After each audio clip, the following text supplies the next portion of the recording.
Hi hello नमस्कार. तर मी कोमल तुमचं स्वागत करते आपल्या कोमल वाघमोडे या ब्लॉगिंग चॅनलमध्ये. तर सर्वजण कसे आहात? आय होप की सर्वजण खूप मस्त आणि मजेत असाल. तर आज इथे म्हणजे खूप सकाळची वेळ आहे. जवळपास मी 4 वाजता उठले होते आणि सगळ्यात पहिल्यांदा स्वयंपाकच करण्यासाठी घेतलेला होता, कारण मिस्टरांनाही टिफिन द्यायचा होता आणि मुलाचाही टिफिन होता. आता कारण स्वराची शाळा झालेली आहे सकाळची. मॉर्निंगमध्ये त्याची शाळा असल्यामुळे सकाळी लवकर उठायला लागते आता. तर त्याला काही जमत नाही जास्त, तर त्याला मी जरा टाईम हे करून उठवते, म्हणजे त्याची आंघोळ आणि ब्रेकफास्ट होईल इतपत टाईम आधी काढून उठवते. पण मला मात्र लवकर उठून सगळ्या गोष्टी तयार म्हणजे प्रिपेअरिंग करायला लागतं. सगळ्या गोष्टींचं भाजी वगैरे ह्या सगळं बनवून वगैरे ठेवायला लागतं, कारण त्याला तयार करण्यासाठी परत. तर आज इथे मी बनवत आहे ओले मूग, म्हणजे जे मोड आलेली मूग असतात त्याची भाजी बनवत होते. तर त्याच्यासाठी ते कांदा छान असं कापून घेतलेला आहे. त्यानंतर टोमॅटो पण बारीक असं कापून वगैरे घेऊन तेलामध्ये परतून घेतलेलं आहे. त्याच्यामध्ये थोडंसं जो लसूण असतो, गावठी लसूण आहे, त्याच्यामुळे थोडंसंच टाकलेलं आहे ठेचून त्याच्यामध्ये, कारण स्वाद छान येतो आणि चवही छान लागते म्हणून. आणि जो मसाला आहे त्याच्यामध्येच मी कोथिंबीरसुद्धा परतून घेतलेली आहे, कारण की कसं होतं की ज्यावेळेस आपण मसाल्यात कोथिंबीर टाकतो तर ते मसाल्यामध्ये त्याची चव पूर्णपणे उतरते आणि छान टेस्ट येते भाजीला जरा. तर त्यासाठी मी वरतून न टाकता तर मसाल्यामध्येच फ्राय करायला कोथिंबीर पण टाकते. आणि त्यानंतर इथे मी जे मूग आहे ते छान असे धुवून घेतलेले आहेत आणि ते थोडेसे परतल्यानंतर इथे गरम पाणी करून त्याच्यामध्ये टाकलेलं आहे. गरम पाण्याने तरी पटकन येते आणि लवकर शिजतं म्हणून. त्यानंतर इथे अंदाजाने मी 2-3 चमचे जो आपलं शेंगदाण्याचं कूट असतं ते शेंगदाणे भाजून केलेलं ते इथे ॲड केलेलं आहे. तर एक उकळी आल्यानंतर तर आता इथे कणिक मळण्यासाठी घेत होते. तर आधी म्हटलं टायमिंग बघावं काय झालेलं आहे. तर जवळपास 4:30 वाजलेले होते. तर आता मग इथे मी मिस्टरांना उठवलं, कारण त्यांना लवकर जायचं होतं, तर त्यासाठी त्यांना उठवलं वगैरे. भाजी झाली इथे एकीकडे, तोपर्यंत मी पोहे जे आहे ते आधीच धुवून ठेवलेले होते. ते छान असे कोरडे आणि सुटसुटीत झालेले. तर त्याच्यासाठी सुद्धा इथे सगळी पूर्वतयारी करून घेतली आधी. कांदा वगैरे मिरची वगैरे चिरून ठेवली आणि त्याचबरोबर एकीकडे सॅलडसाठी सुद्धा तयारी करून ठेवलेली, कारण टिफिनमध्ये सॅलड देते. दुपारचा टिफिन खातात, त्याच्यामुळे जर काहीतरी थोडंसं असलं सोबत तोंडी लावायला की जेवण जातं व्यवस्थित म्हणून. तर इथे सॅलडसुद्धा इथे एकीकडे तयार करून घेतलेले आहेत. त्यानंतर तोपर्यंत भाजी शिजलेली आहे छान अशी, तर मग भाजी पलीकडे ठेवून इथे आता घेत होते पोहे करण्यासाठी, कारण चपात्या म्हणजे नाश्ता होईपर्यंत चपाती होऊन जातात म्हणजे जेवढ्या टिफिनला लागतात त्या. तर आता ही सगळी अशी पूर्वतयारी करून घेतली की म्हणजे काम जास्त लोड येत नाही कामाचा आणि पटापट होऊन जातं गॅसवर. म्हणजे गॅस कमी जाळण्यासाठी तरी म्हणजे कमी लागतो या गोष्टीमुळे. मी त्यासाठी अशी पूर्वतयारी करून घेते, कारण आता गॅसचं तर पाहताय सगळीकडे खूप प्रॉब्लेम्स चाललेले आहेत गॅसचे. तर त्यासाठी मी आता म्हणून हे सगळं तयारी आधी करून ठेवते. तयारी केली की पटकन एकदा गॅस म्हणजे भांडं गरम झालं की पटापट सगळे इन्ग्रेडियंट्स जे आहे ते टाकता येतात आणि व्यवस्थित पटापट होऊन जातं. म्हणजे करपत वगैरेही नाही जास्त, सगळं हाताखाली असेल तर व्यवस्थित.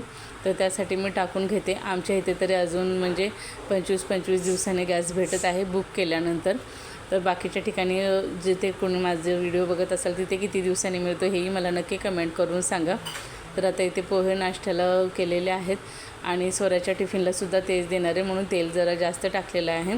कारण ज्यावेळेस आपण पोहे बनवतो त्यावेळेस पोह्यामध्ये तेलाचं प्रमाण थोडंसं म्हणजे पोहे शोषून घेतात तेल, त्यामुळे नॉर्मल रेग्युलर आपण टाकतो त्याच्यापेक्षा किंचित थोडंसं म्हणजे अर्धा पळी जरा जास्त टाकलं ना पोहे छान असे फुलतात पण आणि शोषून घेतात, त्यामुळे जास्त चपचपीतही होत नाहीत. आणि मी त्या अंदाजाने टाकलेले आहेत आता इथे तेल वगैरे. ते नंतर तुम्ही पोहे पाहू शकता सुटसुटीतही झाले होते, मऊही झाले होते आणि असे चिपचिपी वगैरे नव्हते झाले तेलकट वगैरे. तर अशा पद्धतीने मी करते पोहे, कारण स्वराजला कधी टिफिन कसं पूर्ण भाजी चपाती ज्यावेळेस देते तर तो खात नाही तेवढा, आणि त्याला टिफिन खाण्यासाठी म्हणजे तेवढा वेळही भेटत नाही, कारण तो बोलतो की आता मधली सुट्टी जी आहे रिसेस टायमिंग तो खूप कमी असतो, तर पटापट काहीतरी खाता येईल असं मम्मी देत जा टिफिनला. तर आज आता वेगळं काही बनवायचं म्हणून पोहे बनवलेले होते. तर आता उद्याचं ठरलेलं आहे प्लॅनिंग की बाबा सँडविच बनव म्हणून. तर त्याचीही तयारी म्हटलं आजच बनवायचं होतं, पण आज मिस्टरही होते टिफिनसाठी सकाळी, तर त्यांना म्हणजे सँडविच वगैरे ह्या गोष्टी जमत नाही. तर म्हणून मग म्हटलं आज पोहे बनवते आणि उद्या सँडविच बनवते असं झालं होतं. तर आता इथे पोहे पाहू शकता तुम्ही, कुठेही तेलकटपणा दिसत नाही पोह्यांना, बऱ्यापैकी तेल मी म्हणजे जवळपास 1.5 पळी तेल ओतलेलं होतं मी एवढ्या पोह्यांना, म्हणजे जी आपली केटलमधली पळी असते ती, त्या अंदाजाने. तर इथे पाहू शकता पोहे कुठलेही असे म्हणजे चिपचिपी वगैरे झालेले नाही. आणि एक वाफ काढून देण्यासाठी असं बाजूला ठेवून दिले थोडेसे, एकदम मीडियम टू लो फ्लेमवर. त्यानंतर लगेच चपाती वगैरे करून घेतल्या. तोपर्यंत मिस्टरांचीही तयारी वगैरे झालेली होती, ते फ्रेश वगैरे झाले होते. आणि त्यानंतर मी इथे घेतलेलं आहे टिफिन भरण्यासाठी. म्हटलं तोपर्यंत कसं एका पाठोपाठ एक काम सकाळी कामं पटकन उरकतात, माझी तरी उरकतात. कारण आता जेव्हापासून स्वराची शाळा सुरू झाली तेव्हापासून माझं 12पर्यंत सगळी कामं होऊन जातात म्हणजे. आणि मग नंतर मी आता सकाळचं काय करते की स्वराजला जाण्यापुरतं आणि आमच्या नाश्त्यापुरतं वगैरे चपाती किंवा जे काय असेल ते गरम गरम ताजं बनवते. आणि जर चपाती जर असेल सकाळची तर परत नंतर मग मी थोडंसं कणिक तशीच ठेवून देते. जर नंतर स्वराज घरी येतो त्यावेळेस मग घरी यायच्या आधी अर्धा तास मी चपात्या गरम करून घेते, कारण जेणेकरून मुलांनाही गरम अन्न खायला भेटतं. आणि या दिवसामध्ये जेवढं गरम वगैरे असेल आणि ताजं असेल तेवढं खाऊ वाटतं, नाही तर जेवण ऑलरेडी जात नाही.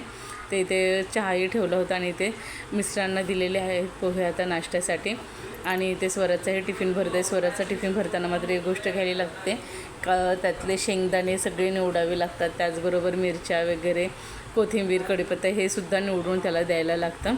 आता आज हिंदवीसुद्धा लवकर उठलेली होती, तर म्हणजे पप्पा उठलेले म्हणून तीही लवकर उठलेली. तिची ही आंघोळ वगैरे झाली होती. आता इथे मीही फ्रेश वगैरे झालेले आहे.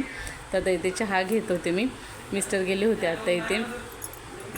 त्यानंतर मग मी ते नाश्ता करण्यासाठी म्हणजे चहा घेतला आणि त्या स्वराजला सोडून आल्यानंतर मग आम्ही नाश्ता करतो, मी आणि हिंदवी. तर आता इथे स्वराजला सोडण्यासाठी आलेले आहे बसला. तर आता तो रिक्षामध्ये बसलेला आहे. तर आता इथे घरी आलेले आहे. तर गेल्या व्हिडिओमध्ये सांगितलं होतं की स्वराजला आधी तर मी चालत सोडणार होते, पण काही कारणामुळे बस लावली. तर बस लावण्याचं कारण हेच आहे की मला ज्यावेळेस सूर्योदय होतो त्यावेळेस म्हणजे सूर्य उगवल्यानंतर जसं ऊन वाढेल ना तसं माझं डोकं दुखायला सुरुवात होते. तर इथे मी झोपलेली, तरी हिंदवी माझं डोकं चेपून देत होती. त्यानंतर मग मी गोळी घेतली, नाश्ता वगैरे झाला, गोळी घेतली, देवपूजा वगैरे करून मी हिंदवीला स्कूलला सोडायला गेले होते. त्यावेळेस येताना फ्रूट्स घेऊन आलेले होते. तर आता इथे फ्रूट्स वगैरे सगळं फ्रीजमध्ये वगैरे ठेवून दिलं. हा आहे 4च्या नंतरचा टायमिंग. मिस्टर आले होते घरी, तर ते आल्यानंतर आम्ही गेलो होतो जरा गार्डनमध्ये मुलांना खेळण्यासाठी वगैरे घेऊन. मुलांनाही थोडंसं चेंज हवं असतं, कारण आता स्वराची सकाळची शाळा आहे, त्यामुळे स्वराजला काही जास्त आता सकाळचा म्हणजे तो पहिला जात होता खेळण्यासाठी, सायकल वगैरे चालवण्यासाठी, त्याला तो वेळ कमी भेटो इथे त्याला हे ट्राय करायचं चाललेलं होतं. अखेर त्याच्या प्रयत्नांना यश आलं आणि त्याने सगळे जे आहे त्या पूर्ण गोष्टी त्याने क्रॉस केल्या. म्हणजे ते हाताने इकडे तिकडे व्हायचं, इथे पाहू शकता इथे झालेलं आहे. पण हा व्हिडिओ माझ्याकडून अर्धा झालेला आहे, पण त्याने व्यवस्थित सगळं क्रॉस केलेले आहे ते.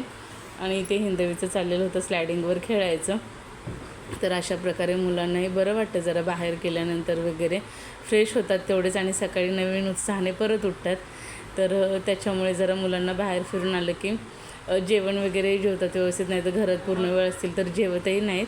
तर त्यामुळे आता इथे हिंदवीला झोका वगैरे खेळायचं होतं, तर झोक्यावर मी बसलेले. तर तिचंही चाललेलं मम्मी तूही बस आणि मलाही झोका दे, सोबत फिरूया. तर अशा प्रकारे झालेला आहे आजचा पूर्ण दिवसाचा ब्लॉग. तर तुम्हाला कसा वाटला नक्की कमेंट करून सांगा. व्हिडिओ आवडत असेल तर लाईक करा आणि चॅनलवर जर कोणी नवीन असेल तर त्यांनी प्लीज चॅनलला सबस्क्राईब करा.